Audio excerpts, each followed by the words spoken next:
Hi, and welcome back to Beyond Reach podcast. I'm here today with Riley Staley. Hello! Riley! I'm so excited to get to talk to you today about your sermon you did on remembering Lot's wife. Yes. How you started your sermon was with a story, and you could tell just like as you were telling it that was your comfort place. Like you are so good at storytelling. I think anyone who knows you knows that you're good at storytelling. But how does stories either in your life or in scripture affect and influence the way you write and give your sermon? I think for just telling stories, I know if I were to receive the sermon kind of thing, like if I were the one listening, it's just sometimes a lot easier to understand, especially for some reason I have noticed actually today that I write sermons from the Old Testament. Like that's typically where I go to, and it's so weird because I feel like something that we see is just a lot of sermons from the New Testament, just because it's a lot easier to practically and tangibly pull points away and like action steps. But I don't know, I love the Old Testament just because it's so rich in stories and in people. And it's just also, it's kind of hard to take a small piece from the Old Testament just because stories are so long and they flow so long. So I just found that it's easier to kind of tell the story and to give the context. And so that's just typically what I do. I think it's a lot easier and a lot less, honestly, sounds so bad to say, but boring. Because sometimes it is just hard to read from the Old Testament and like find the fun in it. So it's like doing the research and just putting it together as a story is also just something that I've found is fun. And so yeah. Yeah, no, your stories were so good because you also just like were so descriptive. Like I still like play this in my head, but you talked about the hot chocolate seeping into the ground, and I'm just like visualizing like just like the despair of watching this happen. And yeah, no, it was just evident that you were like that was your powerhouse. Like you just thrive in that.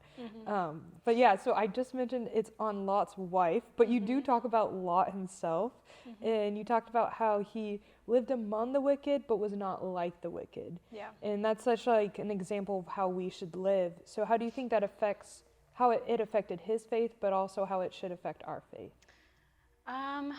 It didn't only impact his faith, but it really impacted his life because, like I explained, his righteousness and just his obedience to righteousness is what saved he and his family.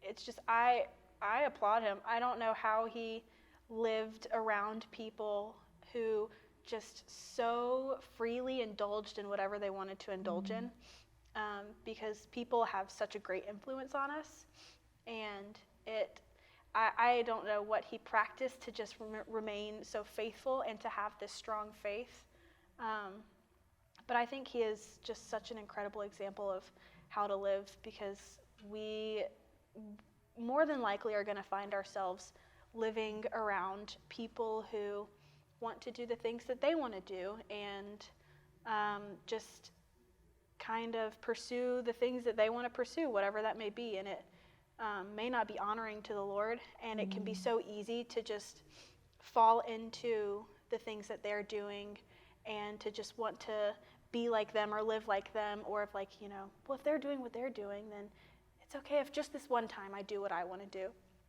But Lot just so evidently remained faithful, and no matter what the people around him were doing, he was just like, you know what, no, like I'm gonna be faithful to the Lord. I'm gonna remain righteous because this is what he wants of me. And so it's just, for me, learning about his story and his life was just super encouraging to me, that like, okay, no matter who I'm surrounded by and the things that they may be doing and the choices that they may be making, I can remain faithful because Lot did, and he lived in a city where there was not a lot of righteousness present. And that's just something that is super encouraging to me, especially like he didn't know that it was what was going to save his life. But like for us, we can see this story play out where, Lot, he was living righteous in conditions that like Lot, why are you doing that? It would be so much easier to conform to the world. But he remained righteous, and we have this scene where we just get to kind of see like, oh, okay, he remained righteous, and so the Lord saved him and showed favor over him. And so it's like, I want to do that. I want the Lord to bless me and to show me favor and to be with me every step of the way. And if that means being righteous, then of course I will. Because if that means I get to see the goodness of God and see his plans play out, then I will, without a doubt, be righteous to him. And so that's something that I just find super encouraging from him, and just how he lived among the wicked, but just didn't live like them. Yeah, it is super impactful, especially because, like you said, like, obviously the cities he lived in were wicked, and we find out so was his wife to some extent. Like, she was also not faithful. Yeah. And again, like, going back to how you portray the story, you had a beautiful imagery of what she had done, and you said that, what can we learn from a woman who is infinitely stuck as a pillar of salt after a moment of distraction and longing? And I was like, where in the world did she come up? Like, that is so good. That's so beautiful. Thank you. And you're welcome. And you said that, like, through that, I was like, okay, remember Lot's wife. Jesus says that. But we don't actually get a lot about her. Like, honestly, we probably get more about Lot. Like, we know him. We have history with him. So how was that process of, like, pulling that information out? And, like, did you start in Luke with Jesus talking about her, or did you start with her story?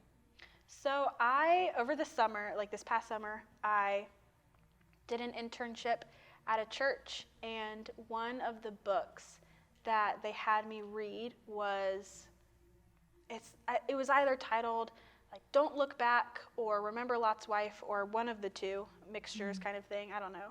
But it was by Christine Kane, who is an Australian writer, and she just kind of outlined what happened to Lot's wife and how it may seem insignificant, but then there's the callback in Luke to, like, remember her, and she just kind of showed how that impacted her and her time in COVID and things, and I just kind of fell in love with the story of Lot's wife, and I was like, that is so interesting that Jesus tells us to remember her, but we literally don't even get her name.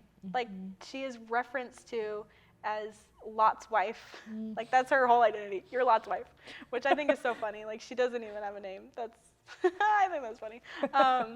But yeah, I started, I guess, kind of with the verse in Luke 17 that says, remember Lot's wife, whoever seeks to preserve his life will lose it, but whoever loses his life will keep it. And I'm just like, okay, remember Lot's wife? Well, what'd she do? Okay, well, she looked back, and she literally got stuck as a pillar of salt. Okay, what do I learn from that? That's so awesome, thank you. And so I just kind of, after praying about it, like, Lord, what are things we're supposed to remember? Like, what did she do? Okay, she was in this moment where they were commanded in Genesis, I forget the chapter, but I think it's verse 19, where the angels that are in the city, or the messengers that are in the city on behalf of the Lord, tell them, go and don't look back. And then what does she do? They're making their way, they're being faithful, they're being righteous, and they're making their way. And what does she do? She disobeys, and she looks back. And it's like, okay, well, she looked back onto something, so that must mean that she lost focus of something and shifted her gaze from something. And so I just kind of was like, okay, well, what did she shift her gaze from? And kind of just went from there. It was something that I had to, like, I asked the Lord a lot about. Like, it was literally in Blue Hill. I was having a conversation with someone on, I think maybe a Thursday, and I was supposed to do my run through on Friday. And I was just like, okay, Lord, what in the world what do I take away from her? I'm supposed to remember her. I'm supposed to learn a lesson from her, because, like I said in my sermon, the Greek word that they use for remember is menemenuo, which means to, like, hold on to learn a lesson from, that kind of thing. So, like, what am I supposed to learn from her? She doesn't talk. She doesn't have a name. Like, I don't know what to do. And he literally just laid it in my head. And I was like, okay, perfect. I'll just keep researching this and see what you have to say about these things. And yeah, that was a process. That's so cool. No, yeah, you mentioned the Greek word, and you just beautifully described of like she didn't just look, but she longed. And once you like understand the difference of like the longing versus just the looking, it's like, oh, like she like was not just like she was being obedient to the Lord and just not even trusting him or putting him aside and like literally wanting all of the sin and destruction. Like the city's on fire, and she's like, "Yep, that's for me. Please." So, it's like so like mind blowing that that's what she wanted. And I loved when you like talked about that. That was so impactful of the longing, and I think that's more relatable. Of like we can be like, "Oh, looking's not that bad," and we're like, "Oh no, we've all been there and longed something we shouldn't have." And it's hard too because I just feel for her because like you can say like she was looking back on her home that was literally being destroyed and in flames. Like, girl, come on, just move forward to what the Lord has for you, because what he has is better. He's good. He doesn't take us to something to harm us or to inflict pain or anything. He brings us to things that are good for us and that build character and that ultimately bring us closer to him and just lead us to things that point back to him. And if we're looking at him, he's good. Like, it's not going to be bad. But I feel for her because she's looking back on her home, you know, what was comfortable and what was familiar. And I just think if I were in her position, like, what would I have done? That's my home. I am very much a homebody. I like my space. And I just can't imagine being stripped from the place where I find comfort, where I find familiarity, where I find even security, and just having to be completely stripped from that and told to go to a new city. Like, what? I don't know, God, are you sure? And he's like, obviously, yeah, if he's calling me to something, I should do it because it's better for me. But I often wonder, like, man, if I were in her position, would I have made the same mistake that she did? And that rattles me to my core. Like, I hope that I would have the faith to not look back after I was commanded to and to just keep moving forward. But, like, I really feel for her, you know? No, I just can't imagine that. That's so beautiful because it's like, I'm like humbled. I'm like, oh yeah, maybe I should realize I probably would have just been like, woo. I know. So. I just feel like I totally would have been like, but what's up? wait, what's back there? Oh my gosh, that's well, yeah, no, and as you just mentioned, you talked about Luke, and you talked about Luke 17 verse 33 about whoever chooses to try to keep their life will lose it, and whoever loses their life will preserve it. And we see that literally happen with her. Yeah. But even as a believer, I read that and I'm like, that sounds absolutely terrifying. Like, how do I go about that? And like the sense of life, like life is like how we live, like that's everything. Yeah. So it's such a huge deal to talk about how do we lose it, but by losing it, preserve it. And yeah, how did you wrestle through that? Especially because you did mention it like in your sermon. Yeah. So I knew that I was supposed to talk about Lot's wife and remembering Lot's wife over the summer. And the original plan was I was going to talk about identity. And the Lord said, no, you're going to talk about this. And then so I was just like, okay, I don't really, like I know every I think, I don't know if it's December 31st or January 1st, just basically at the beginning of the new year, I pray and I ask the Lord to give me a word for the year, something to hold on to and to find hope in and to practice. And so for this year, my word was surrender. And so I was like, okay, I'm going to learn about surrender and hold on to the hope of what surrender brings and surrender promises kind of thing. And honestly, that's really what the verse in Luke is, you know, whoever seeks to preserve his life will lose it, but whoever loses his life will keep it. Whoever surrenders will keep their life kind of thing. And so it's like, okay, so I'm going to kind of talk about surrender, but I don't exactly know what that looks like. And then as I was preparing to come back to SWU from the summer and kind of starting to prepare my sermon, because I spoke fairly close to the beginning of the year kind of thing, I was placed in a situation where I was really trying to just preserve everything and hold on to control and just keep things afloat. And the Lord really put me through the ringer with that verse, because it's so hard because you think it's your life. You have the right to make all these decisions. I have the right to feel this way because it's my life. I'm the one living it. I'm the one stepping in these things. But in reality, like, no, we were created for a reason by the Creator. Like, it's not our life. We're privileged to be on this earth.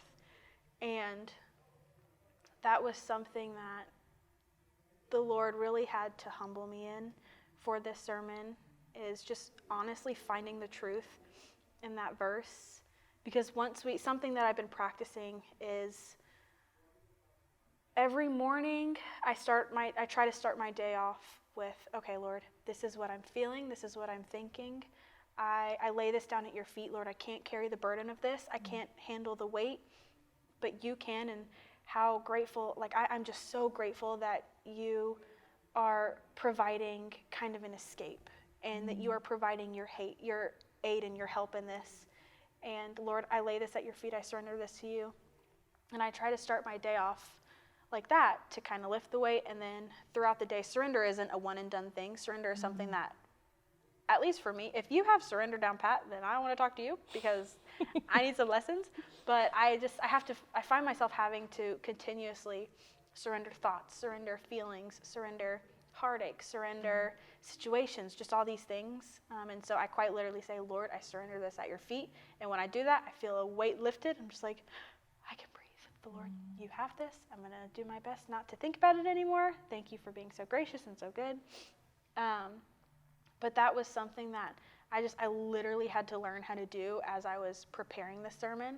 And I was just finding just the truth in that verse, that, man, I am seeking to preserve this. I am seeking to hold control of my life, but I'm going to lose it because ultimately I don't have the strength to hold on to that. Because we don't have the ability and the capability to hold on to our lives. But how incredible is it that we serve a Lord and we have a Father who has the capability and has the strength to hold on to our lives and guide us. And that was just something that, again, I was literally walking through as I was preparing this, which really, honestly, it really hurt, because it was fresh, and I was just like, I don't want to go up there and talk about this, because also it's a small campus. Everyone knows my business. Everyone knows what I'm walking through, and everyone's going to know that this is hard for me. But it's also like, no, Riley, you're credible to talk about this. You are walking through this, and I am giving you the knowledge that you need to tell people that it's okay to look forward and to keep going. And so I just have a newfound love for that verse, because of the truth that I have found and the beauty that I found in it, and the beauty that I found in knowing that the Lord is good, and that he says this and it's true, and sometimes it hurts, but he's also so present in it, which is so incredibly wonderful, because I could not walk through having to let go of control of certain things and of my life by myself. And I don't have the capability of holding on to it, and I'm thankful he does. Yeah, no, I think the impact of like what you were talking is your authenticity with it. You were able to like vulnerable and be like, yeah, so I'm learning this. Like, you're like, this sucks, and I'm learning it. Like, and yeah, just, well, thank you for also sharing then, but now, of like your vulnerability of like figuring it out, because it's so much more impactful when you like are talking to someone and you know that they are, versus like someone who just pulls out scripture. So yeah, it's impactful even now hearing you talk about it.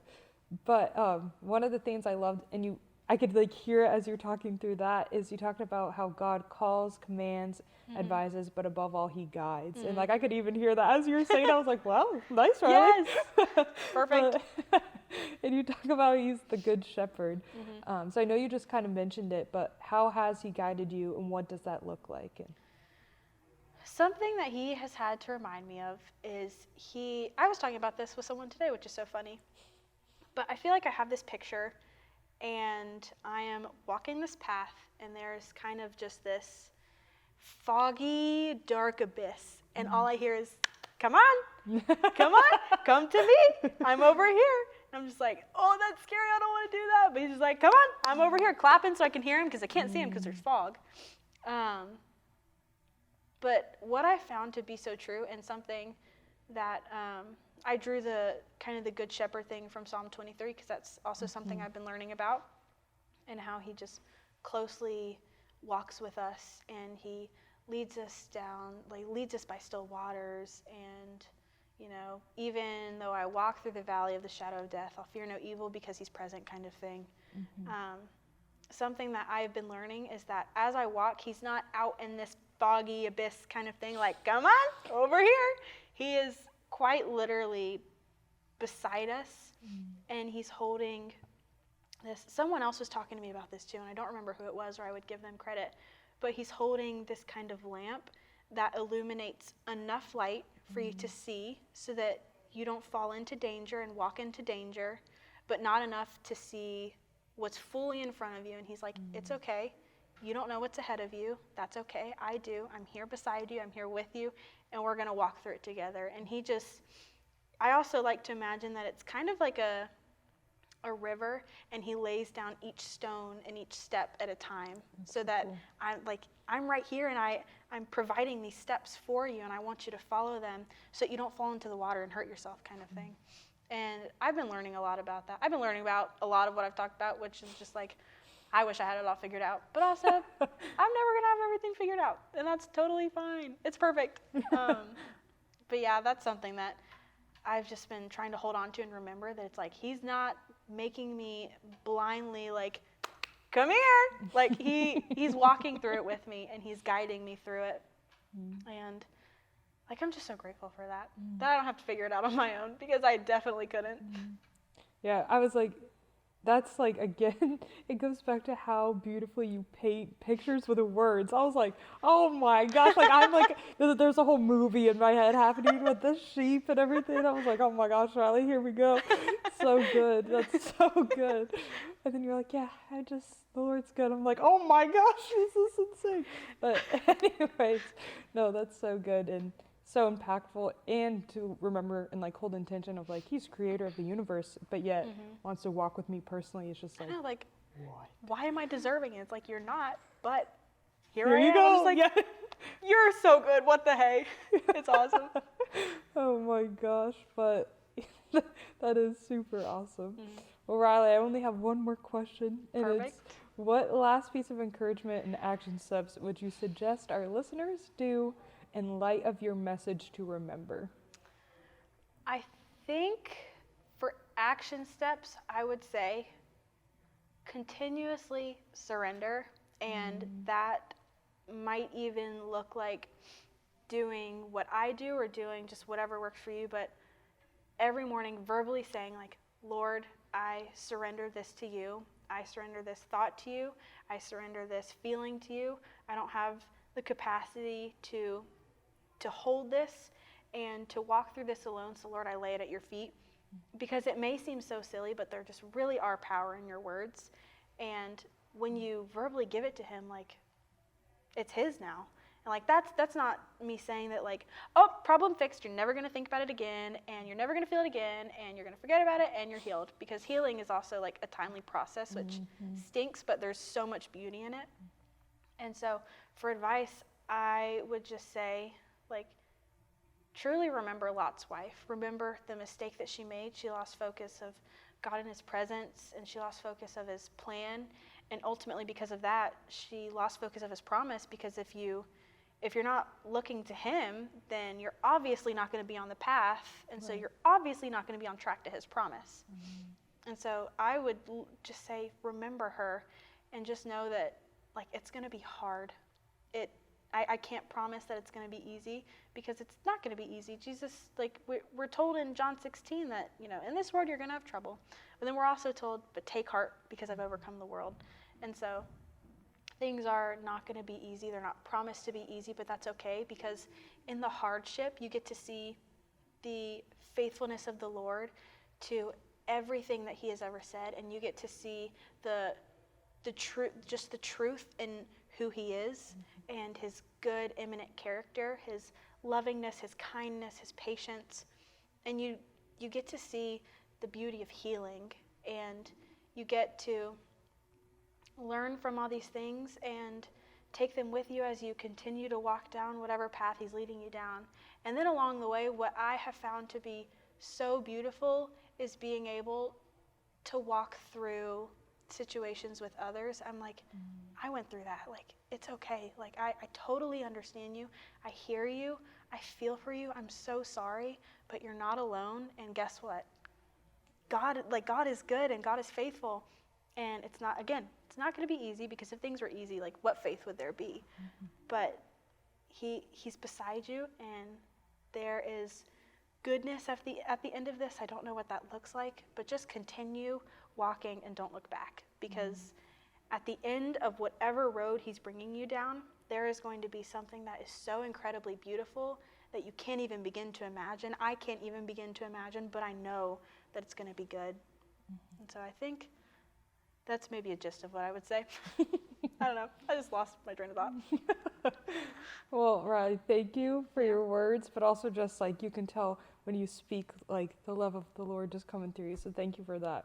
So, and that concludes our episode of the Beyond Reach podcast.